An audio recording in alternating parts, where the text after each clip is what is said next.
In this video, we uncover the chilling story of a couple who set sail around the world chasing freedom, adventure, and the dream of life on the open sea. Until one fatal mistake changed everything. What went wrong? How could something so simple lead to such devastating consequences? This isn't just a cautionary tale. It's a wake-up call for every sailor, cruiser, and ocean dreamer out there. We'll walk you through exactly what happened, the overlooked warning signs, and the critical lessons that could save your boat and your life. From structural vulnerabilities to safety systems that failed at the worst possible moment, this story reveals how fragile a voyage can become with one wrong decision. You'll also learn the practical steps that could have prevented disaster, based on real-world experience and hard-earned knowledge from those who've lived through the unthinkable. So before you untie your lines for your next passage, stay with us. What happened to this couple could happen to anyone, unless you're prepared. Make sure to like, subscribe, and click the bell so you never miss another essential story about seamanship, survival, and the raw reality of life at sea. Let's dive into it. Jack and Emily Harris were just like many of you watching this. Ordinary people with an extraordinary dream. Living in Annapolis, Maryland, they'd spent years sailing the Chesapeake Bay, mastering their skills on weekend trips and coastal cruises. Jack, 42, was a mechanical engineer with a knack for fixing anything, from diesel engines to rigging. Emily, 39, was a school teacher with a love for navigation, her sextant always close at hand.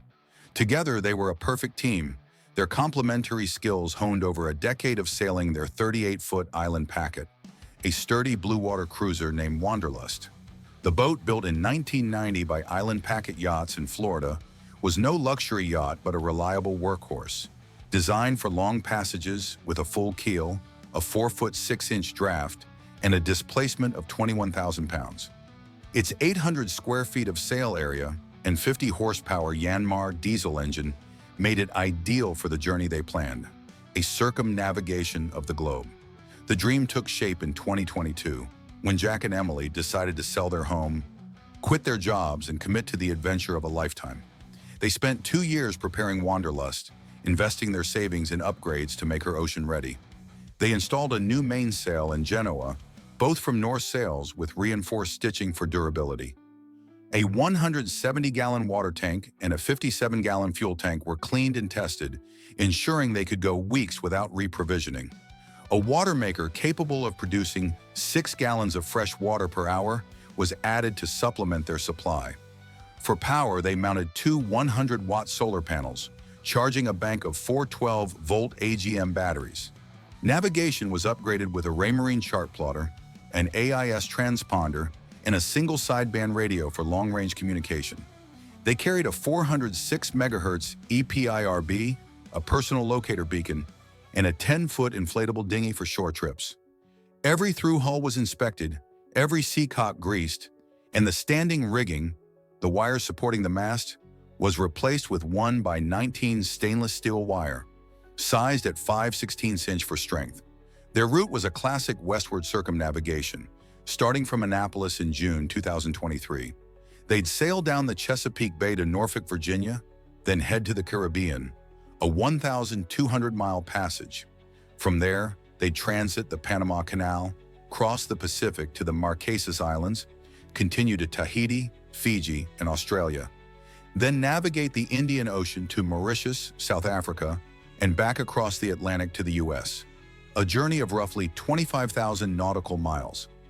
It was a route well trodden by cruisers, with established stops for reprovisioning and repairs, but it wasn't without risks. The Pacific's vastness, the Indian Ocean's unpredictable squalls, and the Atlantic's stormy seasons demanded respect. Jack and Emily knew this, and they prepared meticulously, studying weather patterns, reading accounts of other circumnavigators, and joining forums like Cruisers Forum and SailNet to learn from seasoned sailors. Their departure from Annapolis was a moment of triumph. Friends and family waved from the dock as Wanderlust slipped her lines, her white hull gleaming under the summer sun. The first leg, down the Chesapeake, was smooth, with gentle 10-knot winds pushing them at 6 knots. They anchored in Norfolk, checking systems and topping off fuel before setting sail for the Caribbean. The 1,200-mile passage to the British Virgin Islands tested their endurance. 5 days in, they hit a squall with 30-knot winds and 10-foot seas. Jack reefed the mainsail, reducing its area by 40%, while Emily steered, keeping Wanderlust on a broad reach to ride the waves.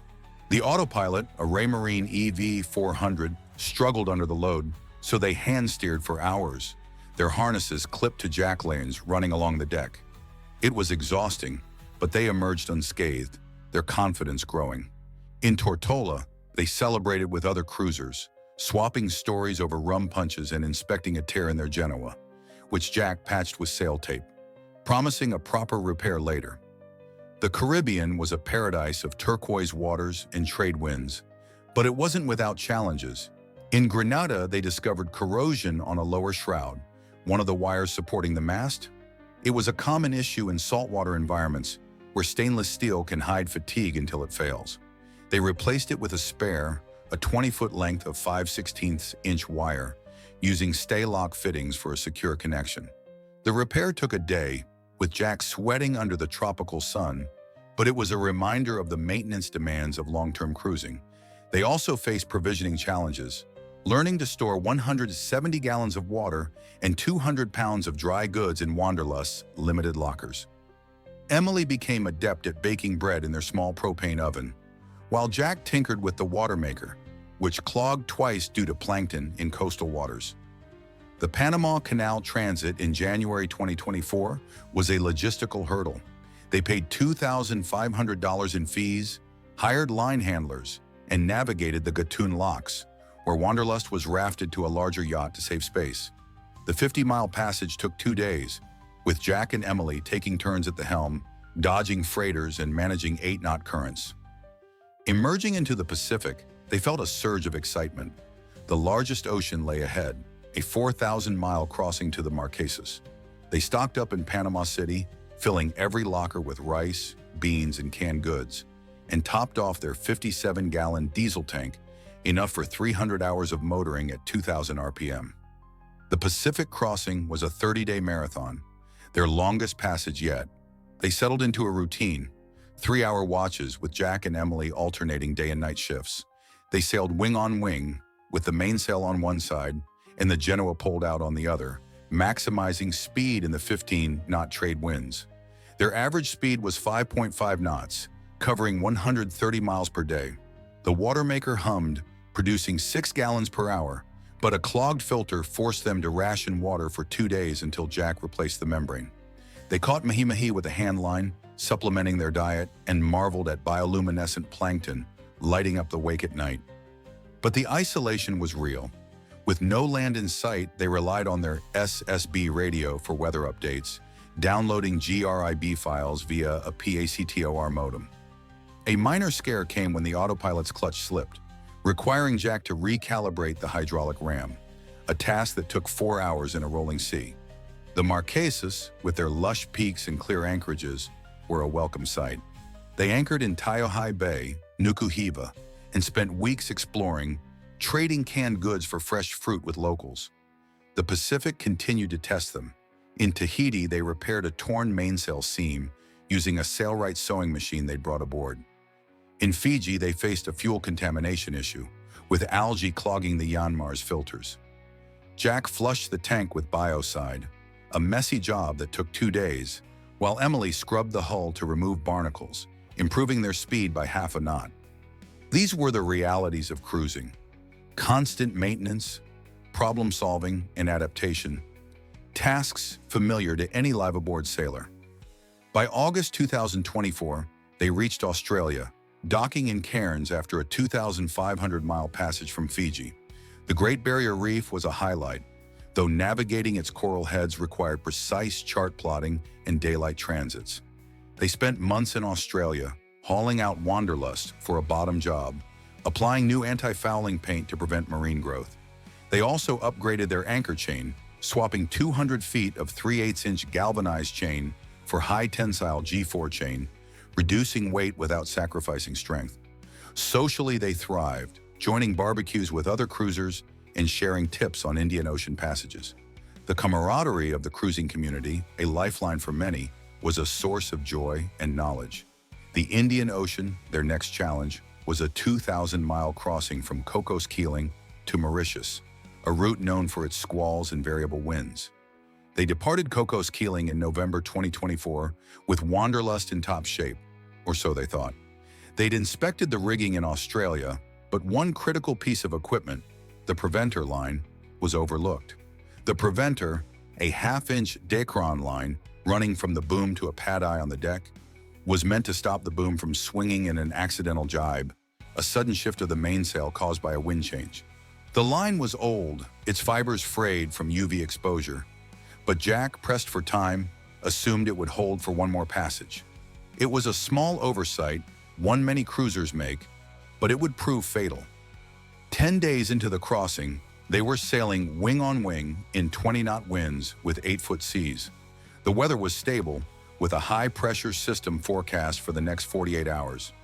Jack was on watch, tweaking the wind vane self-steering system, a monitor model that kept Wanderlust on course without power. Emily was below, plotting their position on a paper chart, cross-referencing the GPS. At 2 a.m., a rogue squall hit, a common phenomenon in the Indian Ocean, where warm waters fuel sudden storms. Winds spiked to 35 knots, and a 12-foot wave lifted Wanderlust's stern, shifting the apparent wind. The mainsail, caught on the wrong side, began to jibe. The preventer line under 2,000 pounds of load snapped like a twig.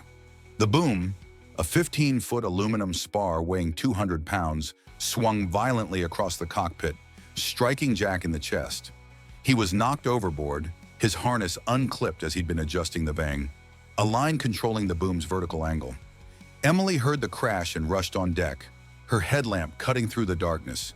She saw the boom swinging wildly, the mainsail flogging, and Jack gone. She threw a life ring, tethered to the boat, but the sea swallowed it. She screamed his name, her voice lost in the wind. Training kicked in. She furled the Genoa, dropped the mainsail, and started the engine, circling back to search. The spotlight revealed nothing but whitecaps. After 2 hours with fuel running low and exhaustion setting in, she activated the EPIRB, its 406 megahertz signal, broadcasting their position to rescue services. She broadcast a mayday on VHF, Channel 16 and SSB, but no vessels responded.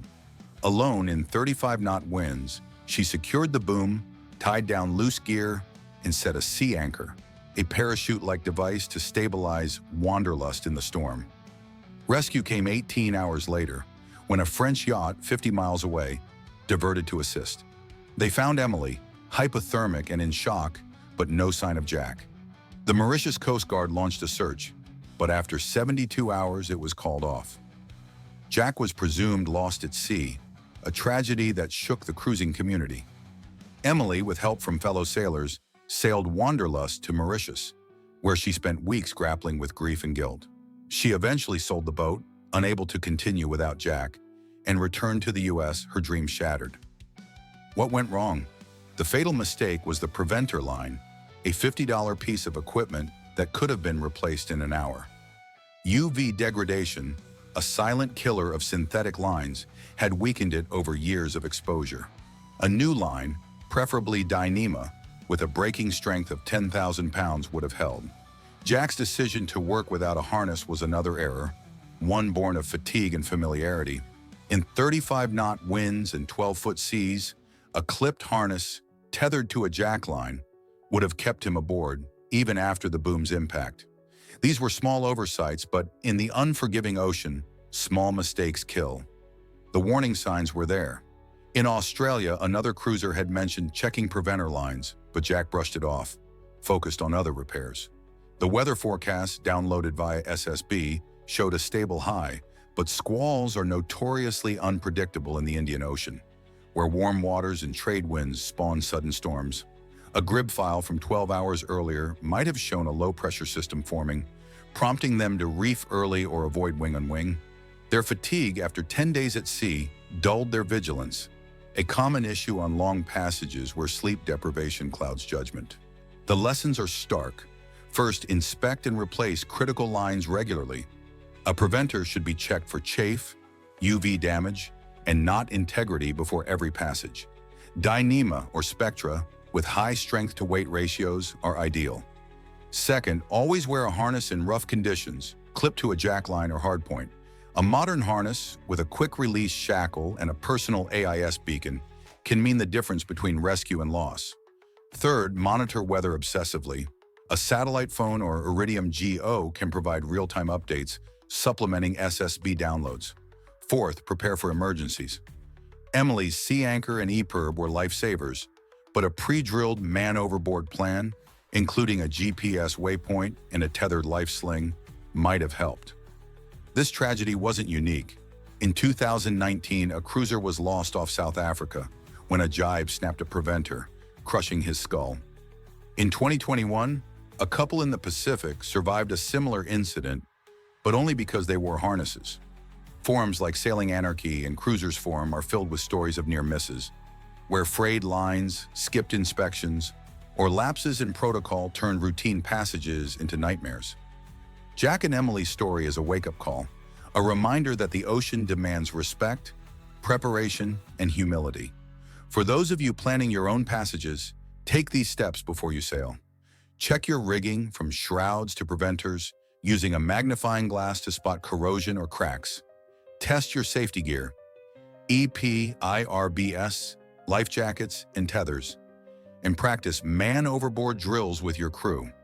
Invest in a weather routing service like Predict Wind to anticipate squalls. And never ever skip a harness, no matter how calm the sea seems. The ocean doesn't care about your experience or your dreams. It punishes mistakes without mercy. Emily's life was forever changed, but she's shared her story to save others. In Mauritius, she spoke at a cruisers gathering, her voice breaking as she urged sailors to double-check their gear.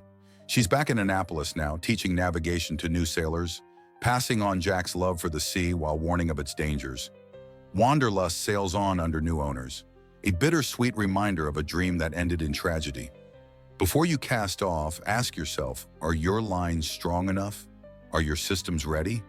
Are you clipped in? Jack and Emily's story could be yours unless you're prepared. Like, subscribe and hit the bell to stay with us for more stories of seamanship, survival, and the raw reality of life at sea. Fair winds and stay safe out there.